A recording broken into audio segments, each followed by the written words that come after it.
In this alternate timeline, the Confederate States of America achieved independence after a decisive victory in the Civil War. The South's military strategies, combined with international support, led to the surrender of the Union forces. The Treaty of Richmond in 1865 recognized the Confederacy as a sovereign nation, dividing the continent into two distinct countries. This pivotal moment reshaped the future of North America, setting the stage for a vastly different geopolitical landscape. Following independence, the Confederacy focused on rebuilding its economy, heavily reliant on slavery and agriculture. Plantations expanded, and new laws entrenched the institution of slavery. The Southern elite consolidated power, ensuring that the agrarian economy remained the backbone of the nation. Meanwhile, infrastructure projects like railroads connected plantations to ports, facilitating the export of cotton and tobacco to European markets. The United States of America, North, became an isolated industrial power, cut off from Southern resources. Northern factories boomed, producing machinery, textiles, and weapons. Trade barriers with the Confederacy forced the North to seek new markets in Europe and Asia. Cities like New York and Chicago grew rapidly, becoming hubs of innovation and immigration, while the North's military focused on defending its borders. The Confederacy expanded westward, incorporating territories like Arizona and New Mexico.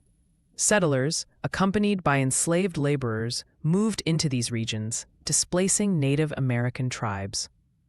New slave states were established, further entrenching the institution of slavery. The Confederacy's territorial ambitions mirrored the manifest destiny of the original United States, but with a focus on maintaining its agrarian economy. The Confederacy formed strong alliances with European powers, particularly Britain and France, who relied on Southern cotton. Trade agreements and diplomatic ties strengthened the Confederacy's global standing. European ships frequented Southern ports, and Confederate diplomats were welcomed in royal courts. These alliances provided the South with military support and economic stability, ensuring its survival as a nation. The North surged ahead in technological innovation, focusing on industrialization and scientific research. Inventors like Thomas Edison and Nikola Tesla thrived, creating breakthroughs in electricity and communication. Railroads and telegraph networks connected the nation, while northern universities became centers of learning. The North's technological edge gave it a significant advantage over the agrarian Confederacy. Growing tensions over slavery and inequality led to internal conflicts within the Confederacy. Enslaved people organized rebellions, while abolitionist movements gained traction among poor whites. Southern elites debated the future of slavery, with some fearing economic collapse without it.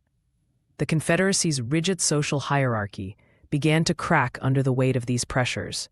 By the early 20th century, the North emerged as a dominant global superpower. Its industrial might, technological innovations, and military strength overshadowed the Confederacy. Northern companies dominated international markets, and the nation's influence extended across the globe. The North's democratic ideals and progressive policies attracted immigrants, further fueling its growth. Economic stagnation and social unrest weakened the Confederacy. The reliance on slavery became unsustainable as global attitudes shifted.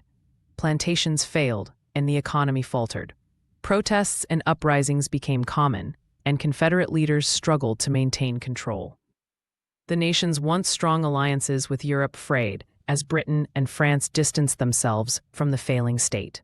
Today, the legacy of the Civil War is a divided continent. The North thrives as a technological and democratic powerhouse, while the South remains a rural, economically struggling region. Cultural and political divides persist, with occasional tensions along the border. The two nations coexist uneasily, a testament to the enduring impact of the South's victory in the Civil War.